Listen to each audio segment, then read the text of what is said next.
In this lesson, we'll begin by discussing what diffusion is and the factors that affect it, then explore why multicellular organisms need specialized exchange surfaces, examine a range of exchange surfaces in different organisms, and finally look at how these surfaces are adapted to function efficiently.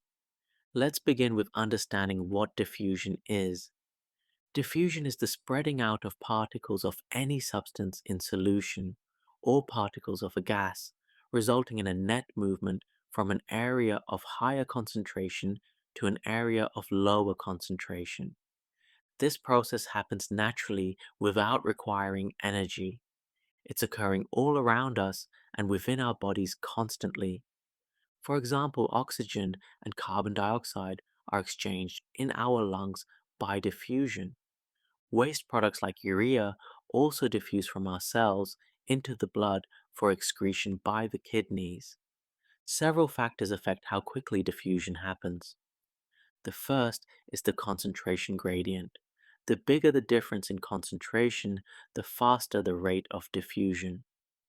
Temperature also plays a role. Higher temperatures give particles more kinetic energy, causing them to move more rapidly. And finally, the surface area available for diffusion is crucial. The larger the surface area, the faster substances can diffuse. For single celled organisms like amoeba, diffusion works efficiently for all their needs. This is because they have a relatively large surface area compared to their volume. We call this the surface area to volume ratio.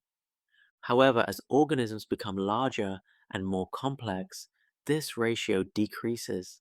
If you imagine a cube getting bigger, its volume increases more rapidly than its surface area.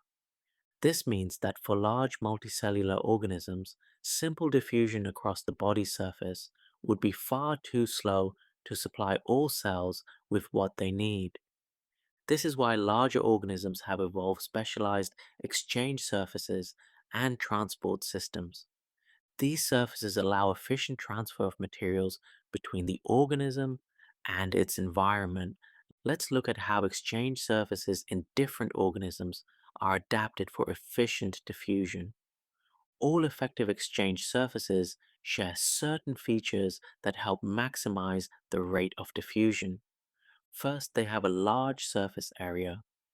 This increases the amount of material that can be exchanged at any one time.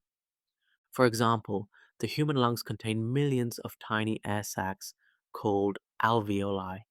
These alveoli collectively provide an enormous surface area for gas exchange. Second, exchange surfaces are very thin, providing a short diffusion path. This minimizes the distance that substances need to travel during diffusion. The alveoli walls in our lungs are just one cell thick, allowing gases to pass through quickly. Third, in animals, exchange surfaces have a good blood supply. This maintains a steep concentration gradient by rapidly carrying away substances that have diffused in. It also brings new substances to diffuse out.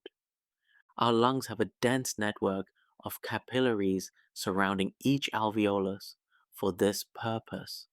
Fourth, for gas exchange in animals, there's often a mechanism to ventilate the exchange surface. This ensures that fresh supplies of substances are constantly brought to the exchange surface.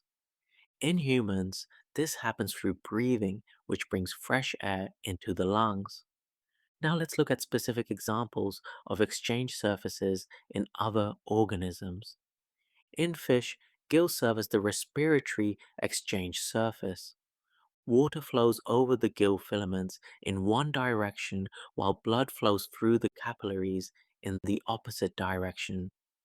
This countercurrent flow maximizes the concentration gradient and thus the efficiency of gas exchange. And in plants, the leaves are the main gas exchange surfaces. Leaves have tiny pores called stomata, which can open and close to control gas exchange. Inside the leaf, there are air spaces between cells that increase the surface area available for gas exchange. Going back to the example of animals, They possess a small intestine across which absorption of digested food occurs across the intestinal lining. This lining is folded into finger like projections called villi, which are themselves covered in even smaller microvilli. This arrangement dramatically increases the surface area available for absorption. Understanding diffusion and exchange surfaces helps us appreciate how organisms have evolved to overcome the challenges of size and complexity. These adaptations enable efficient exchange of materials, which is essential for survival. In our next episode, we'll explore another important transport mechanism, osmosis, and how it differs from diffusion, along with the energy requiring process of active transport.